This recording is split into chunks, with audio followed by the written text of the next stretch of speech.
أهلا بكم أعزائي مشاهدي قناة النيل الرياضة وبرنامج أبطال التحدي. النهاردة أعزائي المشاهدين معانا ضيف من طراز خاص.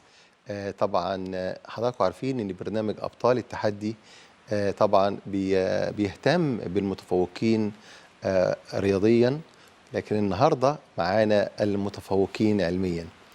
ضيفنا النهارده اعزائي المشاهدين معانا طبعا جايب 408 من 410 وحاصل على المركز الاول على جمهوريه مصر العربيه. فطبعا في الجزء الادبي، وطبعا احنا بيسعدنا ان يكون موجود كنموذج رائع هو واسرته. الوالد هيكون معانا ان شاء الله في الجزء الثاني من الحلقه، ووالدته هتكون معانا في الجزء الاول.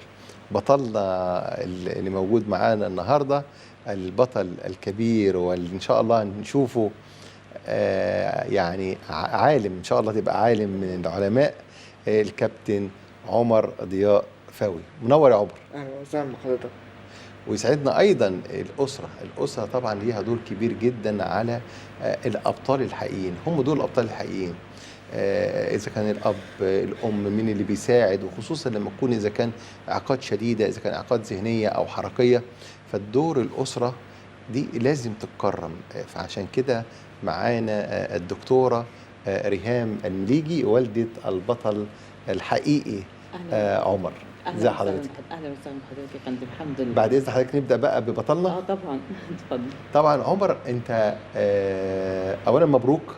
انا عرفت ان سياده محافظ اسيوط اللواء الوزير الدكتور هشام طبعا ابو النصر كرم حضرتك، كرم الاسره من يومين، وكانت محافظه اسيوط يعني كرموك في اكتر من مناسبه. قول لي الاول شعورك ايه لما انت بتتكرم؟ الحمد لله فرحت طبعا يعني، وبشكرهم كلهم. الحمد لله يعني، بوجه لهم كل الشكر طبعا. طيب انت بتحب تشكر مين بقى من الاسره، ومين اللي ساعدك من بدايتك؟ والدي ووالدتي الاثنين يعني، الحمد لله ربنا يخليهم لي طبعا. طيب انت كنت عايز او متخيل انت في يوم من الايام كده هتبقى بطل في المذاكره وتبقى شاطر، ولا لولا مساعده بابا وماما؟ طبعا مساعدتهم فرقت معايا طبعا. طبعا. انا سمعت ان انت غاوي رياضه، وعندك معلومات كتيره عن الرياضه والابطال، اذا كان في كره القدم او في التنس الارضي. يعني قول لي بقى، نتكلم على الكوره شويه. اتفضل. طيب قول لي بقى مين اشهر اللاعبين حاليين، واذا كان بقى طبعا في دول العالم، واكيد انت بتتابع دوريات طبعا. طيب ايه الدوري اللي انت بتحب تتفرج عليه، او الدوريات الاوروبيه؟ الاوروبي الاول. تمام. انا بحب طبعا الدوري الانجليزي والاسباني، دول اكتر اتنين بتفرج عليهم. طبعا بشجع، انا على المستوى الاوروبي كله بشجع برشلونه، وانا يعني بحب ميسي جدا بالمناسبه. وعلى مستوى الدوري الانجليزي بشجع ليفربول عشان محمد صلاح. طيب بالنسبه لك مين احسن لاعب في العالم؟ ميسي. طيب واحسن من الناس اللي طبعا المدافعين في اوروبا برضو. في اوروبا هنتكلم بقى مدافعين، يعني مين اشهر اللاعبين اللي انت بتحبهم عموما في اوروبا؟ يعني هو على مستوى الدفاع يعني دفاع، هجوم، غير ميسي ورونالدو. مبابي مثلا. تمام. هالاند برضو. فينيسيوس مثلا شويه في ريال مدريد، وبيلينجهام يعني. طيب دلوقتي يعني انا خدت بس كده نبذه عن مواهبك، ودلوقتي بالنسبه للرياضه انت ما فكرتش تلعب رياضه؟ لا العب لا. طيب انت عارف ان في لعبه اسمها البوتشي، دي للحالات الخاصه اللي زي حالتك. ان شاء الله يعني احنا هنحاول نعمل مداخله مع سياده وكيل الوزاره الدكتور احمد السويفي، او لعبه اسمها البوتشا. البوتشا دي او عموما رياضات المعاقين فيها العاب لكل اصابه. يعني لو انا عندي اصابه في ايدي فرجلي سليمه، فممكن العب جري. عندي اصابه في رجلي فايدي سليمه، فممكن العب جله، العب رفع اثقال. الاصابه اللي زي عند حضرتك دي بيلعبها، اللي هو خصوصا اللي بيبقى فيها صعب في الاربع اطراف، في لعبه اسمها البوتشا.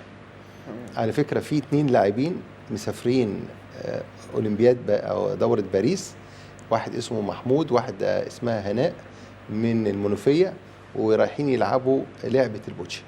فاللعبه دي للاصابات الشديده اللي زي الاصابه بتاعتك، وهتبقى ظريفه جدا، مش شرط بالايد، لا ده يعني بتبقى طوق كده هو بيتحط على دماغ، بدل ما بتحرك بايدك فتقدر فيه رمب فيه كوره، فبتزق الكوره بالعصايه اللي متشبكه في راسك وتلعب. فدي يعني دي هتبقى في العاب، وان شاء الله زي ما انت هتكون متفوق او كنت متفوق في العلم، هتبقى ان شاء الله نلاقيك في لوس انجلوس 2028. ربنا يخليك، شكرا. يعني دي ان شاء الله يعني، وهنحاول ندعمك في الحته دي على اساس يبقى رياضه مع دراسه ان شاء الله. دكتوره ريهام، طبعا طبعا اكيد حضرتك بالنسبه للكابتن عمر من بدايته كان كده. طبعا اول لما حضرتك عرفتي ان هو تعبان، بداتي بقى كتهيئه كتاهيل تعملي ايه عشان يبقى نجم كبير في او في التعليم وجايب الاول ما شاء الله على الجمهوريه؟ هو عمر، ويا ريت نتعرف على حضرتك الاول. دكتوره ريهام رفعت المليجي، استاذ مناهج الطفل بكليه التربيه الطفوله المبكره والعميد السابق للكليه. تمام. حضرتك هو عمر يعني جاله نقص اكسجين بعد الولاده، كان في الحضانه وكده، اثرت على خلايا الحركه الحمد لله في الاطراف الاربعه. هو كان طفل طبيعي جدا وهو صغير، ابتديت لما سن الجلوس لقيته مش قادر يقعد عند السن المفروض البيبي يقعد عنده يعني وكده، فابتديت بقى اشتغل له علاج طبيعي، نكثف العلاج الطبيعي. لما جينا سن الروضه في كي جي 1 عشان اقدم له في الدراسه، بصراحه كان زمان يعني ما كانش فيه الثقافه بتاعت الاطفال المدمجين في المدارس والروضات وكده، كانت لسه ما انتشرتش. ف يعني للاسف مدارس كتيره جدا رفضت دخول عمر المدرسه، واضطريت ان انا اجله سنه، دخل كي جي 1 متاخر سنه. طبعا يعني بحب اقدم لها كل الشكر على دعمها الجميل. الله يرحمها الدكتوره ساميه عطوه. يا عمر عايز يقول هو مين؟ الدكتوره ساميه عطوه الله يرحمها، نائب رئيس مجلس اداره المدرسه عندنا. هي اللي دخلتك المدرسه؟ ايوه، بعد ما يعني زي ما ماما قالت في مدارس كتير رفضتني، هي اللي جت دعمتني، يعني هي اول واحده وقفت جنبي الصراحه، الله يرحمها. يعني شوف حضراتكم العمل الصالح بيقعد من بعد الوفاه، يعني احنا يعني انت بتشكرها وتترحم عليها، لان لولا انت ما بقتش طبعا ما كنتش الاول على اكيد. طبعا يعني شجعتك في الاول. طبعا هي اول واحده وقفت جنبي والله، الله يرحمها. تمام كده معاك انا. طب اتفضلي يا مدام. فبصراحه يعني دكتوره ساميه الله يرحمها نائب رئيس مجلس اداره مدارس المستقبل الخاصه للغات، لما لقيت كذا مدرسه من في اسيوط رفضته. كان عمر بقى قبل ما يخش كي جي 2، لما لقيته رفض قبل ما يخش كي جي 1، ولقيته في الاول قعدنا سنه في البيت مش عارفه اقدم له في الدراسه. فكان هو بسم الله ما شاء الله يعني ربنا مديله يعني قدرات عقليه كانت ممتازه جدا. فابتدينا بقى نشتغل ان احنا بجيب له مدرسين في البيت يذاكروا معاه. ابتدى يحفظ قران، جبنا له لقينا بيحفظ قران، فجبنا له شيخ يحفظه بقى القران بالتجويد بشكل كويس. فلما دخلنا الكي جي 1 كان عمر حافظ الجزء ال30 في القران الكريم، وكان كي جي 1 وكان ما شاء الله بيعرف يستخدم اللابتوب، لدرجه ان الدكتوره ساميه لما جيت بحكي لها على عمر قالت لي هاتي عمر وهاتي اللابتوب.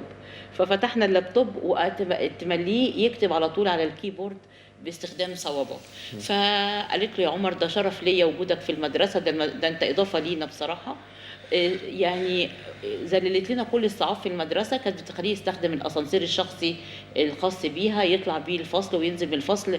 كل العمال المدرسه، كل الاداريين المدرسين، الناس كلها وقفت جنبه بصراحه. عمر في نفس المدرسه من كي جي 2 لغايه ثانويه، من كي جي 1 لغايه ثانويه عامه. تحافظوا حلو، المدرسة شاملة بقى. ما شاء الله. وبعدين في كي جي 2 دخل مسابقة القرآن الكريم، حصل على المركز الأول على مستوى محافظة أسيوط. وهو في المرحلة الابتدائية في الصف الخامس الابتدائي كان الطالب المثالي على المدرسة واتكرم على المدرسة. وابتدينا بقى ان احنا نساعده انا ووالده. والده اتفرغ له تماما بصراحة بعد دخول المدرسة، علاج طبيعي وحصص.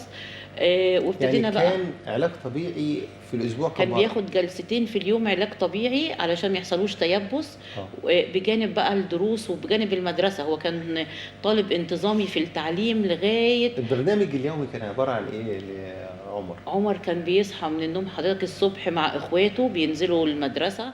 احنا يعني دورنا على سكن فوق المدرسة عشان يبقى قريبين، علشان برضو مشكلة دخول المدرسة والخروج بيبقى كان فيه ازدحام وكده. فكنا ننزل الصبح المدرسة من الساعة 7:30، يرجع من المدرسة ياخد جلسة علاج طبيعي عقب المدرسة على طول الساعة 2:30، وبعدين يتغدى ونبتدي نشوف مذاكرتنا. وبعدين كان ياخد جلسة تاني بالليل الساعة 10 بالليل علاج طبيعي. هو ده كان يومنا بالظبط كده، يعني كل يوم ماشيين بهذا السيستم. عمر أنت حافظ قرآن دلوقتي؟ حافظ قد إيه؟ والله للأسف يعني دلوقتي حافظ يعني عدد قليل للأسف يعني مش هو زي اتجه زمان. للرياضة بعد كده يعني مركز في الرياضة والعلم. اه إيه الأهم المواد اللي أنت كنت بتحبها؟ المواد الأدبية يعني العربي، الجغرافيا، التاريخ الصراحة ما بحبوش قوي عشان بحسه بيلخبط. التواريخ بتخش في بعض وكده بتلخبط فيه شوية، وأنا عانيت فيه يعني السنة دي، بس الحمد لله يعني. بس العربي بقى طبعا في ناس كتير بتخاف من العربي. ما أنا بقى يعني العربي أنا ما بحبش فيه بس النحو. ما بتحبش فيه النحو. يعني لكن انت تقدر تحفظ، تقدر الحمد لله. عندك الملكة دي. الحمد لله. وبالنسبة للعربي وايه تاني اللغات اخبارها ايه؟ لا أنا بعاني في الماس والساينس شوية الصراحة، عشان كده يعني دخلت أدبي. لا عمر كان اللغة لغات، الانجليزية. الإنجليش الحمد لله يعني كويس كويس. فيه. تمام. طيب انت ان شاء الله يعني إن شاء الله. امنيتك ايه؟ طبعا انت دلوقتي الاول على الجمهورية. انت تتمنى تخش انهي كلية؟ كلية الإعلام برضه. يعني الاعلام. نفسي أكون إعلامي بإذن الله يا رب إن شاء الله. تخصص ايه بقى؟ رياضة. تخصص رياضة. تبقى مذيع ولا محرر ولا ايه بالظبط؟ ايه اللي انت بتتمناه في وأنا الإعلام؟ بفضل شوية صراحة موضوع يعني مثلا لو مش هطلع في قناة ممكن على اليوتيوب، يعني لو مش هطلع في التلفزيون ممكن مثلا على اليوتيوب تشتغل تعمل قناة خاصة. يوتيوبر. على اساس انت عندك المعلومات. بتجيب بقى معلوماتك بقى، بتخش طبعا اكيد على الانترنت. على النت. قد ايه بقى كل يوم؟ لا اغلب الوقت يعني فاضي كتير. يعني بالذات في الاجازه زي كده. يعني بقعد كتير وبتفرج كتير وبتابع اخبار كتير. اخبار من انهي نوع بقى؟ رياضه ولا كل حاجه؟ اخبار اللعيبه يعني والرياضات وكده. انت غاوي بقى رياضه يعني. انا وجد يعني انت لو طلعت مثلا بتحلل مباراه او حاجه زي كده تقدر تحلل المباراه؟ في الوقت الحالي ممكن صعب شويه، بس نفسي في كده مستقبل يعني مستقبلا ان شاء الله. في المستقبل ان شاء الله، عشان لسه الوقت يعني ما عنديش خبره كافيه الصراحه يعني طيب انت بتحب حاجه تمام مثلا موسيقى، بتحب فن، يعني بتحب شعر؟ يعني مش قوي الصراحه. مش قوي. هو الرياضة واخدة كل وقته. يعني حتى البلاي ستيشن لما يحب يلعب كرة قدم أو تنس. يعني الرياضة عنده كرة القدم والتنس يعني هوس يعني. غاوي بلاي ستيشن يعني. الحمد لله. بتكسب ولا لا؟ بتقفل يعني. بيعرف يمسك الدراع، اتعلم ان هو يمسك الدراع ويتحكم فيه طيب مين أصدقائك بقى في العيلة؟ من أصدقائك اللي إذا كان في المدرسة في حد لك كلهم أصدقاء؟ طبعا يعني هم ناس كتير وانا مش عايز انسى يعني مش عايز اذكر اسماء عشان ما انساش حد، بس يعني ناس كتير الحمد لله. يعني. العلاقات بقى في الأسرية بقى بالنسبة لعمر، بالنسبة له عمر ما شاء الله هو شخصية يعني الحمد لله رب العالمين، ربنا خصه ان هو شخصية جذابة محبوبة. في المدرسة هو زي ما بيقول عمر ليه علاقات بكل أصدقائه داخل الفصل، يعني كلهم بيتبدلوا. وفي العيلة كلهم بيتبدلوا. كنا في أيام الدراسة كل يوم حد يقعد جنب عمر عشان كلهم حابين عمر وعايزين يقعدوا جنبه، فكانوا أصدقائه كل يوم يتفقوا مع بعض كل يوم في حد بيقعد يقعد جنب عمر في المدرسه. تمام. في العيله في شباب في نفس سنه كده، ما شاء الله. يعني انا برضو حاجه حابه اوجهها لكل الاسر اللي عندها اطفال ذوي الهمم، ان اتعاملوا مع اطفالكم بطبيعيه جدا، هم اطفال طبيعيين، ادمجوهم في المجتمع. يعني عمر كان في ظل ظروفه حريص ان هو يحضر كل التدريبات بتاعه زمايله في المدرسه، التدريبات الرياضيه بعد المدرسه والانشطه الرياضيه كان بيروح يحضرها ويتفرج عليها بطبيعيه جدا ويشجعهم وكده. كان يعني حريص على كل المناسبات الاجتماعية يحضرها في الأسرة. عمرنا ما اعتذرنا بسبب ظروف عن أي مناسبة أسرية أو تجمع أسري. بيخرج يروح النادي بصفة أسبوعية أيام الدراسة وشبه يومية على حسب ظروفنا. يعني فهو ما شاء الله في أي مكان في محافظة أسيوط هتلاقي عمر ليه شعبية وشهرة، الناس حباه وبيتعامل مع كل الفئات بطبيعية جدا يعني. يعني احنا لو رحنا لأسيوط نقول لهم أنا من طرف عمر. أي عمر ضياء معروف. معروف يا عمر. المدرسة يخشوا يقولوا الحمد عمر لله. ضياء، يقولوا عارفين مين عمر ضياء. الحمد لله. عمر، يعني انت دلوقتي خلاص اتقشر مننا عمر يعني، وبعدين كمان لما هتطلع في التلفزيون، وبعدين انت الفتره اللي فاتت كنت نجم اسيوط محافظ. الحمد لله الحمد لله. يعني ايه الاماكن اللي كرمتك غير المحافظ؟ يعني أنا عملت لقاءات في مواقع يعني وصحف كتير، كل الصحف تقريبا. يعني احنا مواقع بنحاول صحف ننزل كتير. صورك مع المحافظ اه وهو بيكرمك، وطبعا شيء جميل. يعني المحافظ قال لك ايه بقى لما الحمد قابلته؟ لله، بارك لي، وانا يعني حابب اوجه له كل الشكر، يعني ده شرف ليا ان هو يكرمني يعني. لا ده احنا شكر خاص طبعا. لسياده معالي الوزير المحافظ، معالي طبعا. الوزير الدكتور اللواء الدكتور هشام ابو النصر. لان بصراحه في لفته انسانيه كمان انا حابه انوه عنها. كانت اثناء كلمه معالي وكيل الوزاره ان بيقول انا حابب اوضح للناس، لان الناس كلها قايمه ليه عمر ضياء ابن اسيوط ما اتكرمش، علشان هو منازل، والمنازل ده قانون من زمان ان هم اسمهم لا يدرج ضمن اوائل الطلبه او ما يكرموش من الوزاره. فسياده المحافظ بصراحه راح قام شخصيا وطلع قال كلمته، وقال ان حتى لو في قانون يقول كده الطالب المجتهد لازم نكرمه وليه الحق كل الحق. فاصر ان هو يكون موجود عمر في تكريم اوائل الطلبه لمحافظه اسيوط، واتفضل معاليه بنفسه ونزل كرم عمر واداله والله الشهاده. يعني فدي معالي فعلا المحافظ يعني الانسان احنا فعلا بنشكره هنا من برنامج جدا ابطال جدا التحدي. جدا. طبعا. يعني ان هو يجبر بخاطر ذوي آه. الاعاقه، اه خصوصا سياده الرئيس عبد الفتاح السيسي بيهتم مهتم جدا بيقدر فعلا ذوي الاعاقه، فعلا. وعامل يوم العالم كله في يوم لذوي الاعاقه، ذوي الهمم صحيح. وقانون لذوي الاعاقه سنه صحيح 2018. صحيح. وطبعا وبيكرم. دلوقتي الدولة بتولي اهتمام كبير بذوي الهمم والاحتياجات الخاصة، وطبعا انا بتوجه بكل الشكر لمعالي الرئيس على هذا الاهتمام بهؤلاء الفئة يعني. لكن انا بس حابة اوضح ان عمر كان طالب انتظام طوال فترات الدراسة بتاعته.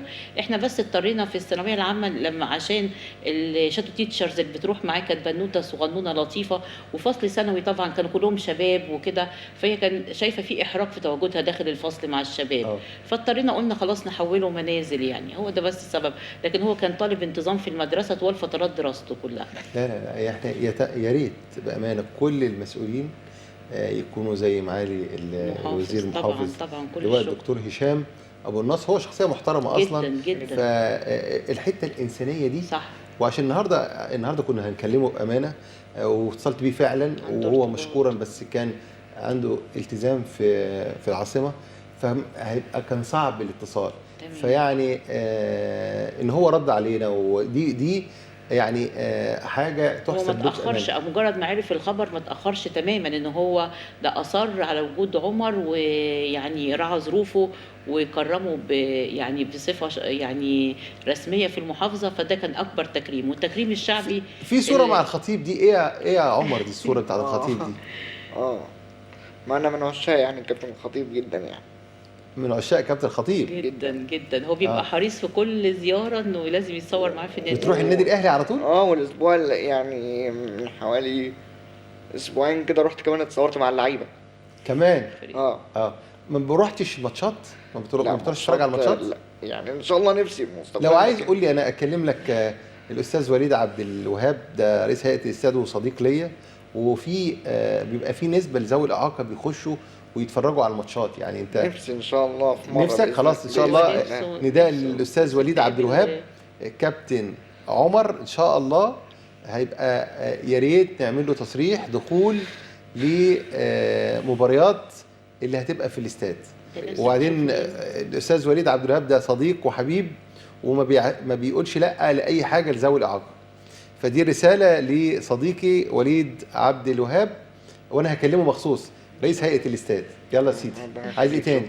الله يخليك، شكرا. هو وان شاء عمر الله احنا لما نفسه- نروح هناك كمان المحافظ اسيوط هنحاول نقابل معالي المحافظ ونعمل معاه حلقه، لان كنا نتمنى ونتكلم عن اهتمام محافظه اسيوط بذوي الاعاقه، تمام تمام، وهتكون جميل. معانا يا عمر. ان شاء الله. إيه رأيك؟ بإذن ان شاء الله. الله طبعا. وعمر برضو من ضمن النادي الاهلي هو امنيه حياته ان هو يلتقي الخطيب ولو 5 دقائق، كابتن الخطيب. اصل أنا يعني انا شفته اتصورت معاه طيب بس. ادي رساله لكابتن الخطيب وانا هبعتها له.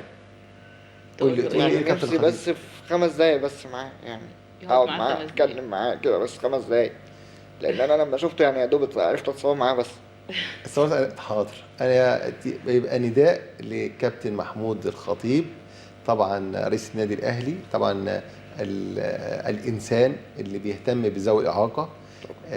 عمر الاول على الجمهوريه، وكان عايز يقابل حضرتك 5 دقايق، فيا ريت سيادة في وقت حضرتك يسمح وعمر واسرته يقابلوا حضرتك في المكتب، وانا هبعت الجزء ده لكابتن خطيب. وطبعا الاستاذ سعد شلبي طبعا صديقنا مدير عام النادي هبعتها له، واكيد هيبعت النداء ده لكابتن الخطيب. بس هو عمر بالنسبه له كابتن الخطيب ده مثله الاعلى في الرياضه، يعني عاشق للنادي الاهلي وكابتن الخطيب، ودايما حريص يتصور معاه، بس هو نفسه يقعد يتكلم معاه 5 دقائق.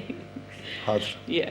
انت تؤمر. بص الحلقه دي النهارده ليك، ربنا يخليك. يعني الله احنا ان شاء يخليك. الله مسافرين الاسبوع الجاي من الاربع بعثه توفيق الاولمبيات، توفيق إن شاء الدوره الله. البارالمبيه بالكامل. تمام. فاحنا كده يعني هنتكلم عن البعثه شويه ونرجع معاكم وانتوا قاعدين معانا طول الحلقه، وانت والوالد.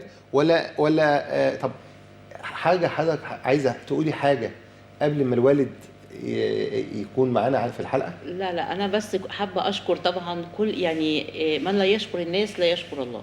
فانا حابه ان انا اوجه الشكر لكل الناس اللي ساندت عمر ووقفت جنبه طبعا.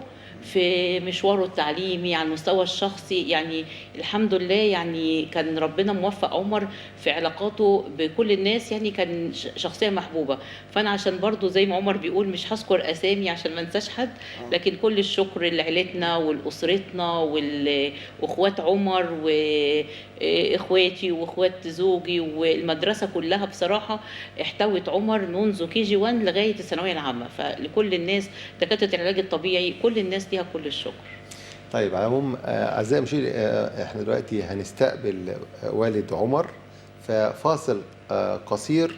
وطبعا انا بشكر الدكتوره ريهام اللي شرفتنا، وحلقه النهارده خاصه عن عمر اللي هو البطل او الحائز على المركز الاول في جمهوريه مصر العربيه ثانويه عامه ادبي، وهو من ذوي الاعاقه. فاصل اعزائي المشاهدين ونستقبل الأستاذ ضياء فاوي والد عمر.